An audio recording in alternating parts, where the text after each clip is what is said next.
Halo semuanya teman-teman pejuang PNS, selamat datang di Deskala TV. Pada kesempatan kali ini saya akan membahas soal tes intelijensi umum, soal SKD CPNS tahun 2023. Nah, kisi-kisi TU sendiri itu analogi, figural, soal cerita, numerik, dan silogisme. Untuk nilai maksimalnya itu ada 175, kemudian passing grade untuk umum itu adalah 80. Artinya teman-teman harus benar paling tidak 14 nomor ya baru bisa mencapai passing grade.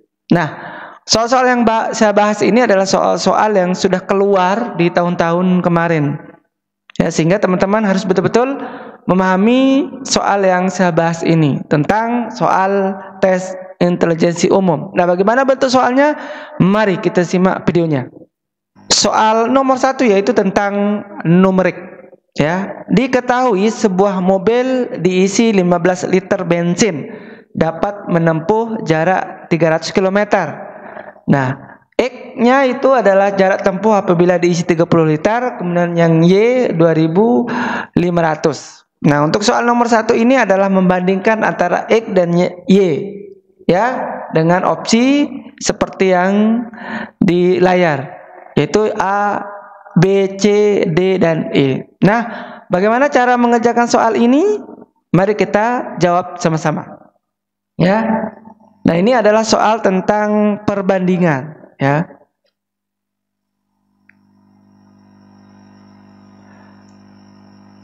Untuk keterangan sendiri, kalau Y sudah ditentukan nilainya, ya. Y sama dengan 2500.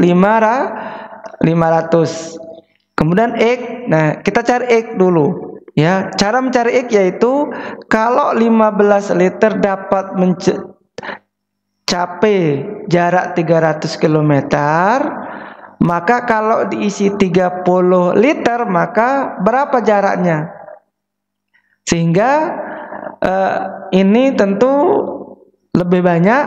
Kemudian kalau lebih banyak maka jaraknya juga lebih banyak. Nah, kalau sudah plus dan plus itu artinya berbalik nilai. Maka kita akan ubah ya. Kita ubah 30 per 15 dikali dengan 300. Ya. Nah, ini kita bisa bagi sama-sama adalah 15, ini sama-sama 15. Maka hasilnya adalah 30 bagi 15 yaitu adalah 2, yang ini habis. Jadi sehingga 2 kali 300 yaitu 600. Jadi nilai X-nya itu adalah 600. Maka ya jawabannya adalah Y lebih besar daripada X.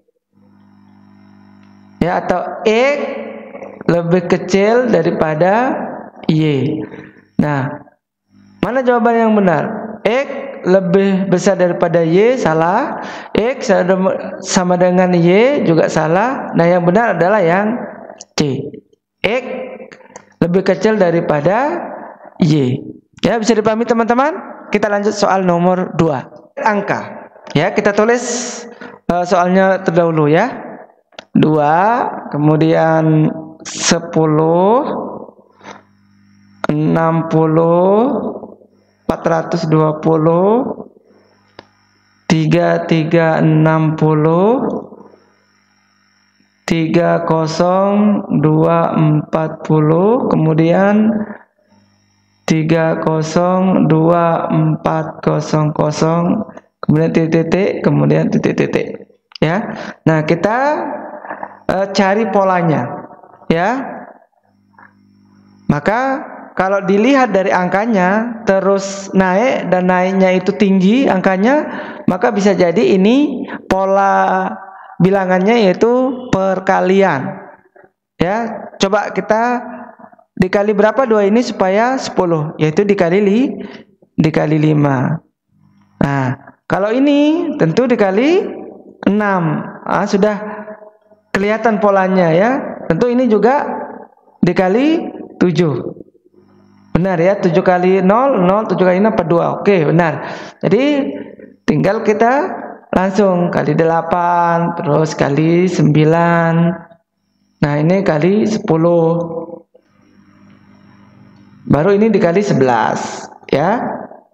Nah, cara mengalihkan cepat yaitu dengan 024. Kosongnya kita tinggal, ya, kali 11. Tulis saja 3024, kemudian 3024.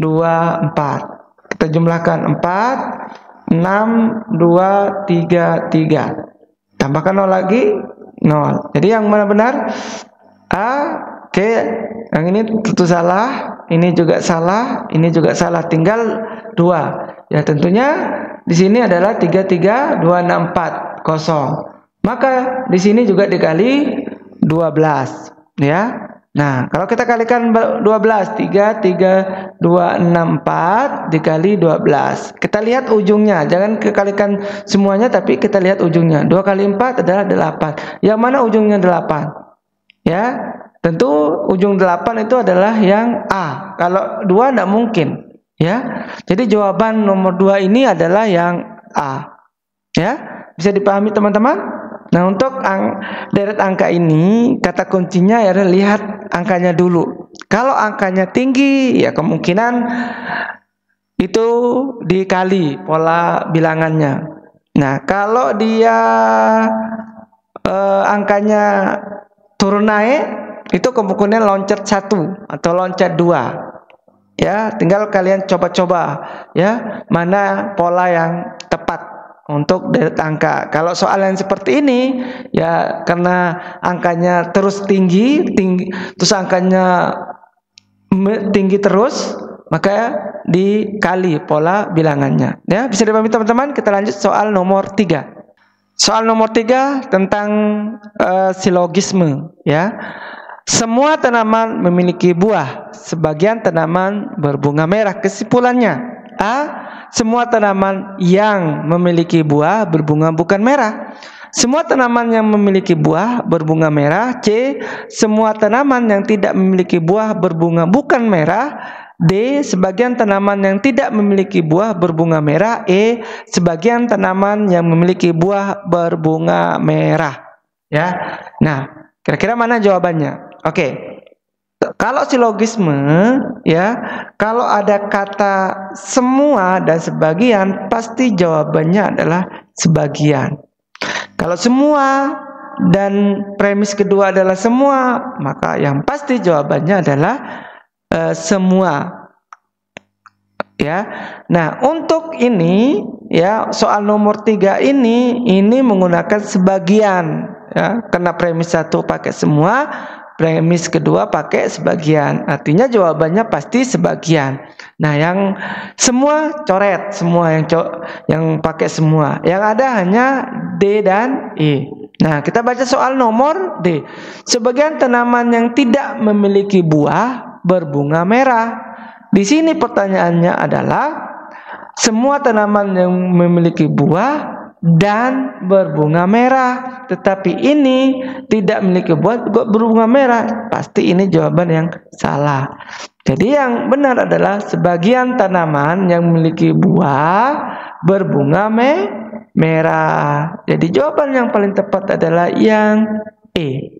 Ya, ini tentang silogisme. Ya, perlu diingat teman-teman bahwa sekali lagi untuk silogisme, kalau pakai semua, premis pertama dan premis kedua pasti jawabannya semua. Ya.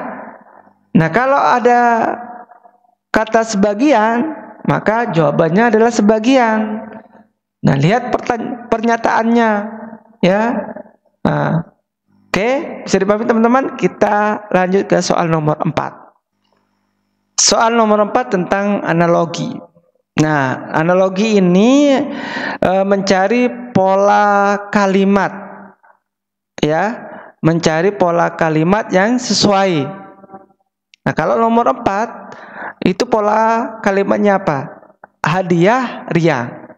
Kira-kira apa kata atau kalimat penghubung yang nyambung dengan hadiah dan riang? Ya, hadiah, yang dirasakan, ya, dirasakan yaitu gembira atau riang. Riang atau gembira. Nah, kata penghubungnya itu adalah yang dirasakan. Kalau bencana yang dirasakan adalah kalau kasihan kurang tepat, iba juga kurang tepat, haru juga kurang tepat, ya. Bencana yang dirasakan biru, ini enggak, kurang tepat. Jadi nestapa, kalau bencana itu yang dirasakan adalah nestapa. Ya, jawaban nomor 4 ini adalah yang A. Ya, untuk analogi sendiri teman-teman cari kata penghubung yang tepat, ya. Nah, kata penghubung yang tepat ini digunakan dalam pertanyaannya. Nah, itu cara menjawab soal analogi, ya. Bisa dipahami teman-teman? Kita lanjut soal nomor 5. Soal tentang penalaran analitis. Ketika presentase kenegaraan yang diadakan di kantor bupati, 6 siswa dari SMA negeri yaitu A, B, C, D, E, dan F akan mempresentasikan karya ilmiahnya depan para peserta hadirin. Setiap peserta hanya akan presentasi sekali sesuai dengan urutan-urutan sebagai berikut. Siswa C akan menuju pada urutan keempat atau terakhir. Siswa D akan menjadi pembicara ketiga setelah siswa A. Siswa B akan maju sebelum siswa C, siswa F akan maju sebelum siswa E. Nah, manakah dari pertanyaan berikut ini yang menunjukkan urutan-urutan yang lengkap dan akurat mengenai siswa yang dapat maju segera setelah C maju? Ya. Nah, kira-kira mana jawaban yang tepat antara yang E, D, ya, A, B, C, D, dan E? Ya, kita tulis dulu urutannya dari mulai 1, ya, 2, 3, 4, 5, dan 6. Ya, kita lihat pertanyaan yang pertama. Siswa C akan maju pada urutan keempat atau terakhir. Artinya dia bisa maju keempat atau yang terakhir, yaitu di nomor 6. Kemudian siswa D akan menjadi pembicara ketiga setelah siswa A. Ya. Artinya ini A, baru 1, 2, kemudian yang ini D, ya. Kemudian siswa D akan siswa B akan maju sebelum siswa C. Artinya C duluan baru B.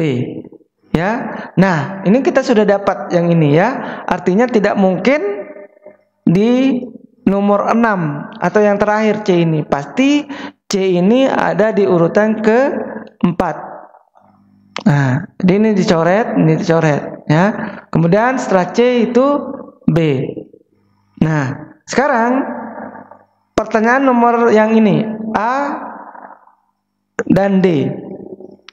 Artinya kalau di sini tidak mungkin, pasti di sini D. Yang tepat itu adalah yang di sini A, kemudian D-nya di sini, karena ketiga setelah siswa A, ya. Nah, kemudian siswa F akan maju sebelum siswa E. Artinya di sini B, kemudian ini E. Nah, kita baca sama-sama pertanyaannya. Manakah dari pertanyaan berikut ini yang menunjukkan urutan-urutan yang lengkap dan akurat mengenai siswa yang dapat maju segera setelah C maju? Nah, setelah C maju baru B. Artinya jawabannya adalah yang E. Ya. Nah, bisa dipahami teman-teman? Ini adalah soal terakhir. Jadi sekali lagi terima kasih teman-teman telah menonton video ini, semoga bermanfaat. Saya doakan teman-teman semoga pada saat ujian kompetensi dasar teman-teman tidak mengalami kesulitan dan dapat nilai melebihi target atau melebihi dari passing grade dan dapat melanjutkan ke tahap selanjutnya. Ya, saya akhiri untuk video kali ini. Wassalamualaikum warahmatullahi wabarakatuh.